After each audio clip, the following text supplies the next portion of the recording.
কত মধুর জীবন অপেক্ষা করছে এবং যে মধুর জীবনের নিশ্চয়তা যিনি আমাকে সৃষ্টি করেছেন, যিনি প্রত্যেকদিন আমাকে রিজিক দেন, যিনি পালন করেন, উনিই আমাকে নিশ্চয়তা বিধান করেছেন। পৃথিবীর কেউ আমাকে নিশ্চয়তা বিধান করে নাই। এবং বাংলাদেশে যারা আলেম ওলামা রয়েছে দীর্ঘদিন ধরে তারা কিন্তু মিডিয়া সন্ত্রাসের শিকার। আপনারা দেখেছিলেন যখন শাপলা হত্যাকাণ্ড হয়েছিল, আমাদের সামনে এমন ভাবে বয়ান উৎপাদন করা হয়েছে ওইখানে একজন লোকও মারা যায় নাই। এখন তারাই বলতেছে 36 জনের হলো তারা প্রমাণ পেয়েছে। সেই সময়কালে তারা এটার নাম দিয়েছিল নারকীয় হত্যাকাণ্ড, সন্ত্রাস নাম দিয়েছিল, তাণ্ডব নাম দিয়েছিল তারা। আজকে এখানে একজন সংসদ সদস্য ছিলেন একটু আগে, মুফতি হানজালা সাহেব পার্লামেন্টে যাচ্ছে, ওনাকে বলতেছে কি এই ধরনের যে মিডিয়া সন্ত্রাস থেকে শুরু করে তারা আমাদেরকে প্রতিনিয়ত যে উৎপাদনের মধ্য দিয়ে তারা যায়, একটা সময়ে তারা আমাদেরকে হত্যাযোগ্য বানিয়ে দেয়। এই জন্য হলো আপনারা যারা আলেম ওলামা আছেন, শুধু আলেম ওলামা না, প্রত্যেকের জায়গা থেকে নতুন করে ভাবতে হবে, মিডিয়া জগতে নতুন করে ঘুরে দাঁড়াতে হবে। এখন বাংলাদেশে অনেকে বলে যে যা কিছু আমরা বলি এগুলা প্রিন্ট ইলেকট্রনিক মিডিয়া আসবে না। আমাদের কাছে বড় মিডিয়া আছে, এটা জানেন তো কি? এটার কানে কোনো গোপন থাকে? এটা দিয়ে মোবাইল জার্নালিজম দিয়ে কিন্তু আমরা শেখ হাসিনাকে বাংলাদেশ থেকে বিদায় করেছিলাম। এবং যেই কোনো ঘটনা এখন ঘটে এটা বিদ্যুৎ গতিতে সবার কাছে ছড়িয়ে যায়। এই জন্য যারা মিডিয়া ভাইরা রয়েছেন, আল্লাহর রাস্তায় আপনাদের কাছে অনুরোধ, আপনারা তো করেন না, আপনাদের যারা মালিক পক্ষ রয়েছে, যারা জীবন আকাম কুকাম সন্ত্রাসী চাঁদাবাজি দুর্নীতি করে টাকা ইনকাম করেছে, এখন তাদের শখ হয়েছে যে বাড়ির সামনে হলো একটা দারোয়ান রাখা, সেই জন্য তারা একটা মিডিয়া এজেন্সি খুলে দেয়।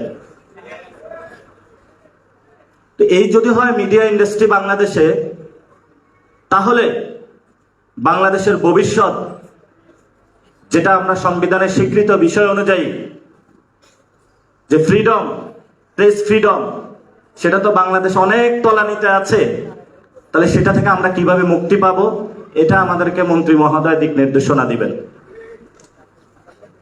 আজকে যিনি এখানে এসেছেন মিডিয়া মন্ত্রী, ইনফরমেশন মিনিস্টার, উনি অনেক ভালো লোক।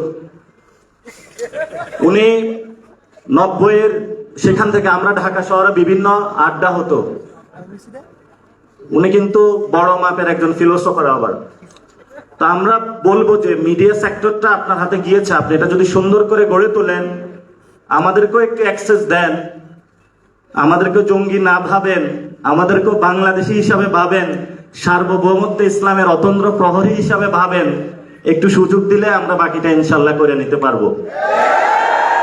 এজন্য আমরা মনে করি শাপলা নামে একটি চ্যানেল আসা উচিত, যে চ্যানেলের মধ্য দিয়ে আগামীতে যেই কেউ যারা শাপলা কাহিনী ঘটিয়েছিল সেটা আমরা তথ্য অনুসন্ধান করে শাপলাদের পদ্মার আড়ালের কি ঘটনা ঘটেছিল সেটা আমরা ইনশাআল্লাহ উন্মোচন করব।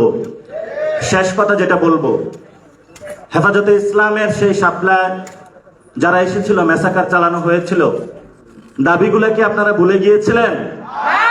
দাবিগুলো আমাদের এখনো বুকে আছে। কোথায় আছে এই দাবিগুলো? আমরা বাংলাদেশে যতদিন থাকবো ততদিন আমরা ইনশাআল্লাহ ইসলাম এবং বাংলাদেশের সার্বভৌমত্বের জন্য অতন্দ্র প্রহরী হিসাবে কাজ করব ইনশাআল্লাহ।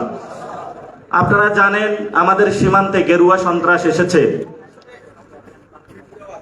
এই জন্য হলো গেরুয়া সন্ত্রাস মোকাবেলায় বাংলাদেশের ফরেন পলিসি থেকে শুরু করে নতুন করে সবকিছু আমাদেরকে সাজাতে হবে। এই গেরুয়া সন্ত্রাসের শিকার মোদি যখন বাংলাদেশে এসেছিল, আপনারা সবাই রাজপথে নেমেছিলেন এবং অনেকে শহীদ হয়েছিলেন, জেলে গিয়েছিলেন, মনে নাই আপনাদের?